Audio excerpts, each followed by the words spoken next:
I met Philip in my first year with Edufundi, which was in the middle of 2015. That was when I started. And I had the pleasure of going into his classroom. And he was a maths teacher, and maths is my passion. So, we sort of had something in common. But he made my work, if you call it work, a lot, like something that I was trying out things, and he was there on the receiving end. He was always, and at the school, he was always helping other teachers. And I saw that, and I thought, yes, whatever he learned, I share with him, he is going to share with the others. And the one thing that really, really got to me was how he treated the learners. So already I didn't have, much to do with him. He was present. And his presence was also, he made the children feel comfortable. And of course, during feedbacks, he took whatever was, and the next time you saw it. And then, of course, as men are, like classroom tidiness or whatever. Yeah, that wasn't his priority, but he had all this, concrete apparatus and stuff like that. And he wasn't afraid to ask, and that was good. And quite early in our relationship, he was filmed, and that video goes around where he showed some of the techniques. So I would say that the teaching was very natural to him, and he was doing many of the techniques, but he didn't know the names, and he was quite very, very fascinated with the techniques, and he knew that, and he said that they worked, and he spoke about it. So he was very proud to be part of that. And Philip was at the school on contract, and then his principal was very worried because for reasons, his contract wasn't going to be renewed, and he wasn't paid for 5 months, but he came in those 5 months to school with a smile on his face. I mean, who does that? Out of contract, yeah. He was still in contract at the school, but he wasn't paid at that time. And then, of course, they back paid him later, but for 5 months he carried on coming. He never stayed away. And, so his attendance, he never missed, a session or gave an excuse and said that he wasn't going to be there. So his principal was so worried, and she said to me, Sylvie, why don't you talk to your boss, about Philip? I said, I cannot do that because, I've been mentoring him now, and that was now in 2016. So I said, but you talk to Terry because she comes to your school, and tell him. And that is how Philip became a mentor, because we desperately needed a mentor, and there's no looking back. He's really, I'm very proud that he just is a good fit in the organization, and he's, makes me proud every day when I hear good stories about the work that he does, and he's still the same humble, fun-loving person that I've known. I think that was then around 2015 when I met Sylvie. I just enjoyed passion for children.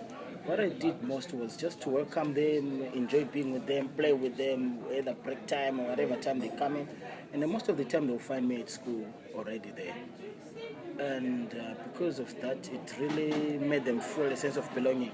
Because I understood the community that they were coming from. So I tried to embrace it. And then I realized that most of the teachers would come to me, even though, like she said, even though my class was a bit messy, though I knew where was whatever that I wanted at that given time. If you come to me and say, I want this, maybe rulers or whatever, because I was mainly into mathematics, I'll know where to go and grab them. Instantly, I'll give it to you. So she had to work through with me with the techniques, how to get to think smart, all that stuff that needed to be, and to make the class more conducive, And the learners that I had then, they were free. They felt free to communicate anything. Because I had a concept that I used then, even though I still use it, to call them my friend, you know. I always call them my friend, I don't like this. Then I say, remember, if I'm your friend, you are my friend. How would you feel if your friend does something wrong to you? Then they will say, no, I'll feel bad. And that made them understand that I am their friend. If I'm their friend, I don't want to do anything bad to them. They don't want me to do anything bad to them. So it's a two-way thing. So understand each other. Whether there's trust there, we develop trust there as well. So there's no way you expect something to go wrong. So when then eventually that happened, growth and mutual understanding between me and the learners, it turned that after my contract it ended, or rather before then, when I had a problem with my contract issues, because I had love for them, I couldn't just leave them and say, I didn't get paid, I'm going. You know? Because you realize if I don't come, then tomorrow these learners won't come.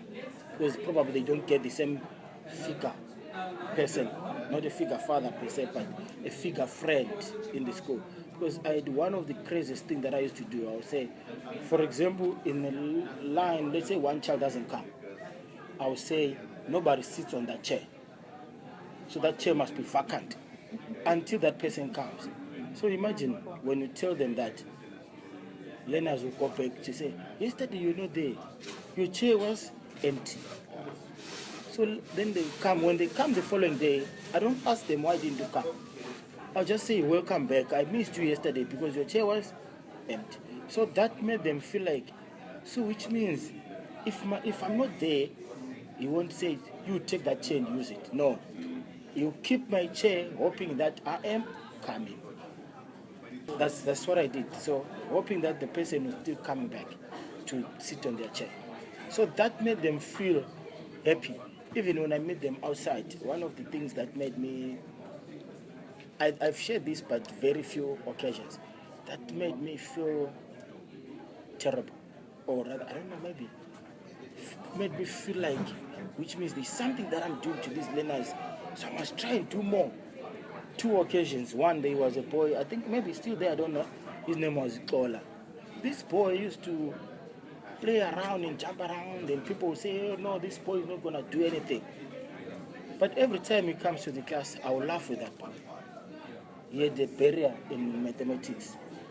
I'll laugh with him, I give him simple things to do.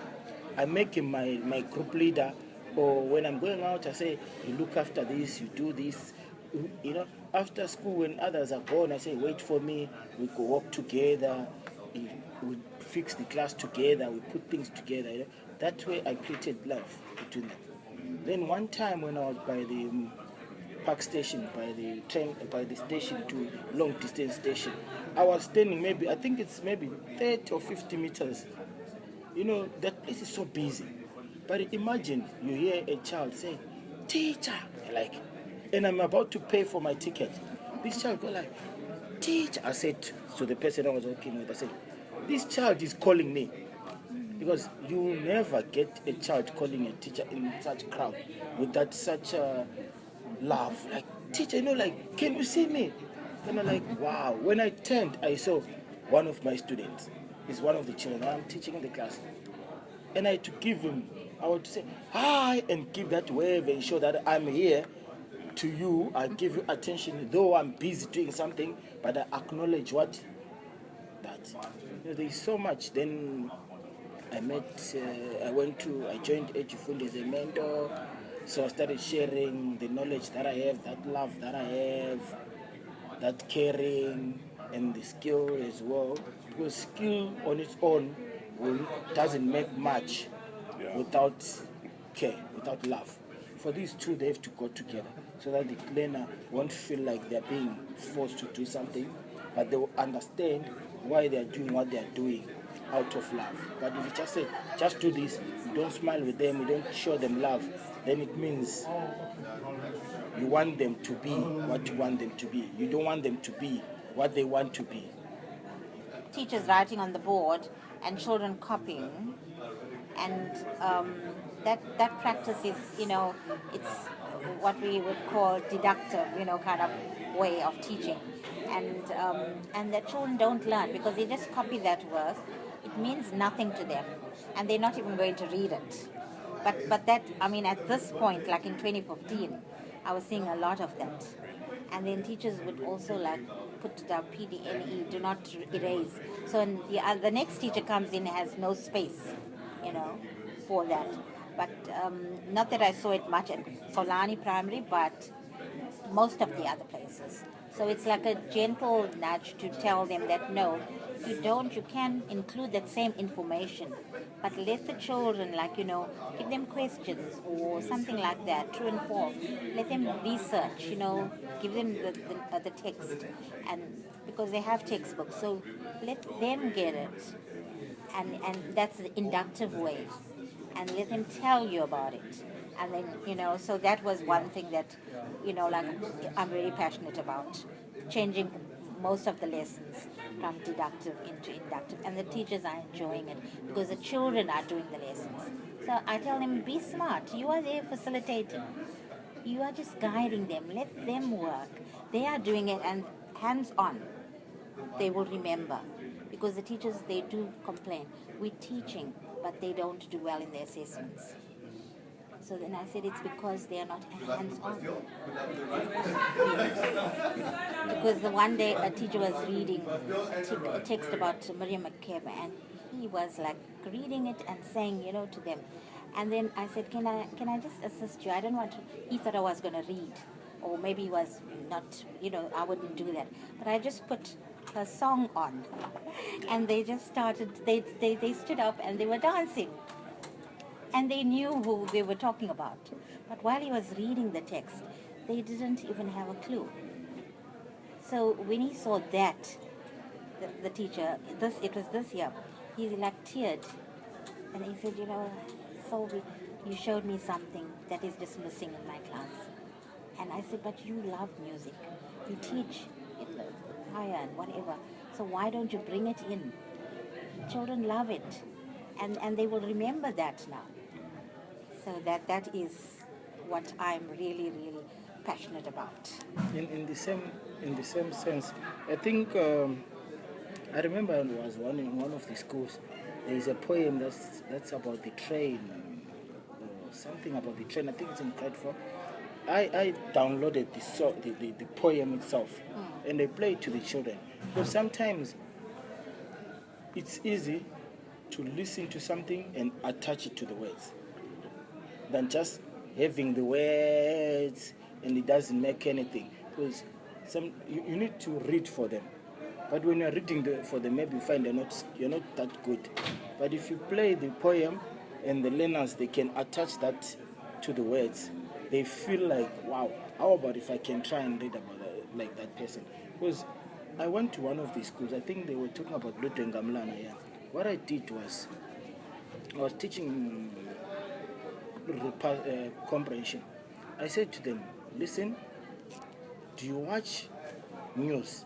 Most learners, they say, yes, I watch news before this soap that I want to see. I said, okay, listen, I'm going to record you. Read, then I record you on my phone. I want you to read like that person who's reading news. And that makes learners think like, okay, so if he's going to record me, which means I must do my best. And after that, you show the learner. I'll show them like, listen to what you read, how you read.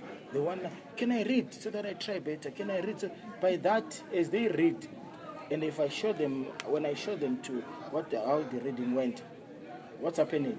I'm teaching two things. The other one is listening to the story, even if they were not reading, but now they are listening to the story, how the other one read. And the other one wants to read better or pronounce the words better. So by the end of the day, when I started asking questions about the comprehension, everybody heard the story. Everybody can answer me, though they didn't read it. But they heard it. So when they are reading now to answer questions, they'll be able to give me the answer. Because they heard what was going on. And that way I drew them into the classroom. Because I was taking a video. Everybody when they're taking a video, learners, they won't make funny things. But they're like thinking, okay, what happened to this video? So let me behave. That way, we are bringing a sense of of believing in themselves eventually. Like I was saying, to me, if you give them, if you show them caring and loving, they will learn. They will give you that because there is trust in between us. You see, they trust that whatever I'm telling them, I'm not like enforcing it to them. I love them. I tell them they are my friends. I'm going to give you this. Please do this. They learn. They want to do it not for. Basically, the bottom line is they are doing it with a friend. They are not doing with a teacher. You know, when you become a teacher, you're that guy. They see you as that guy who's like, you give instructions, you know everything. You know what I mean? You've got a stick in your hand, they make something wrong, they give me a clap or whatever. But if you become a friend, you're like, listen, I want to show you something new.